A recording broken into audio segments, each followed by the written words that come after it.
रुपाली चाकणकरांची ईडीकडून 8 तास चौकशी करण्यात आली आहे। खरात आर्थिक गैरव्यवहार प्रकरणात ईडीने त्यांची चौकशी केली आहे। दरम्यान खरात सोबत कोणतेही आर्थिक व्यवहार केले नसल्याचं चाकणकरांनी यावेळी सांगितलंय। पाहूया। पूर्णपणे सहकार्य आम्ही या तपास यंत्रणेला केलेलं आहे। दुसरी गोष्ट, आम्ही खरात सोबत प्रवास केलेला नाही। समता पतसंस्थेमध्ये जे प्रतिभा चाकणकर आणि तन्मय चाकणकर यांच्या नावाची जी खाती खोलली गेली ती बनावट खाती होती। राष्ट्रवादीच्या नेत्या रुपाली चाकणकरांची ईडीकडून 8 तास चौकशी करण्यात आली। अशोक खरात आर्थिक गैरव्यवहार प्रकरणात ईडीनं रुपाली चाकणकरांना समन्स बजावलं होतं। त्यानंतर आज रुपाली चाकणकर ईडी समोर हजर झाल्या। त्याआधीही रुपाली चाकणकरांची एसआयटीकडून चौकशी करण्यात आली। तपास यंत्रणांना संपूर्ण सहकार्य केल्याचं चौकशीनंतर रुपाली चाकणकर यांनी सांगितलं। खरात सोबत कोणताही आर्थिक व्यवहार झाला नसल्याचं चाकणकरांनी म्हटलंय। शिर्डी पोलीस स्टेशनमध्ये माझी बहीण आणि पुतण्या आम्ही सोशल मीडियाच्या माध्यमातून बातमी पाहिली आणि नोटीस मिळण्यापूर्वी 3 दिवस अगोदर गेलो होतो आणि पूर्णपणे सहकार्य आम्ही या तपास यंत्रणेला केलेलं आहे। आणि मी पहिल्या दिवशी जे सांगितलं होतं ते आजही सांगते, खरात प्रकरणामध्ये खराशी आमचा कोणताही आर्थिक व्यवहार नव्हता, कोणत्याही जमिनीमध्ये आम्ही पार्टनर नव्हतो, त्याच्यामुळे बाकीचे प्रश्न उद्भवत नाही। रुपाली चाकणकरांआधी त्यांची बहीण प्रतिभा चाकणकरांची देखील चौकशी झाली। समता पतसंस्थेतील बनावट खाती प्रकरणात ईडीनं त्यांची चौकशी केली।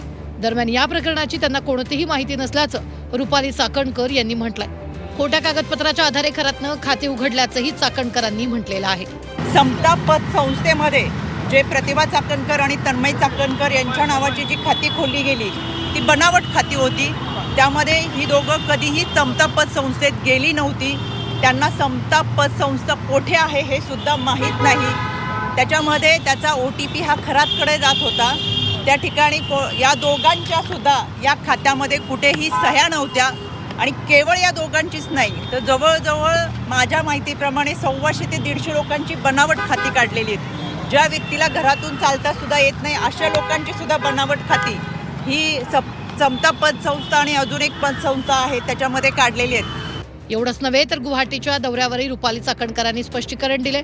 अशोक खरासोबत प्रवास केला नसून कुटुंबासह वेगळा प्रवास केल्याचं रुपाली चाकणकरांनी म्हटलंय। दुसरी गोष्ट, आम्ही खरात सोबत प्रवास केलेला नाही। खरात त्याच्या फॅमिली बरोबर अनेक ट्रस्टी मेंबर बरोबर दर्शनासाठी तिथे पोहोचल्यानंतर यापूर्वी माझ्या कुटुंबाने कधीही दर्शन केलेलं नव्हतं आणि त्यावेळेचा आमचा भाव असा होता की आपल्याला आपल्या गुरुबरोबर जर दर्शन करता आलं तो आध्यात्मिक भाव म्हणून आम्ही स्वतंत्र पुण्यावरून प्रवास करून गेलो होतो आणि तिथं सोबत आम्ही दर्शन घेतलं होतं। त्याच्यानंतरचा त्यांचा प्रवास त्यांच्या लोकांसमवेत होता। खरात अनेक लोकांबरोबर त्याच्या कुटुंबाबरोबर तिथे आलेला होता। त्याच्यामुळे आपण दर्शनाला अनेक ठिकाणी जातो, तो एक आध्यात्मिक भाव होता। 17 तारखेला अरेस्ट केल्यानंतर लक्षात आलं की तो आरोपी आहे।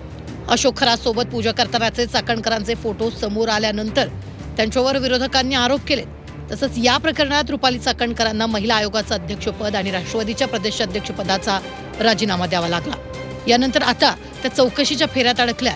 कपिल राऊत, झी 24 तास, मुंबई।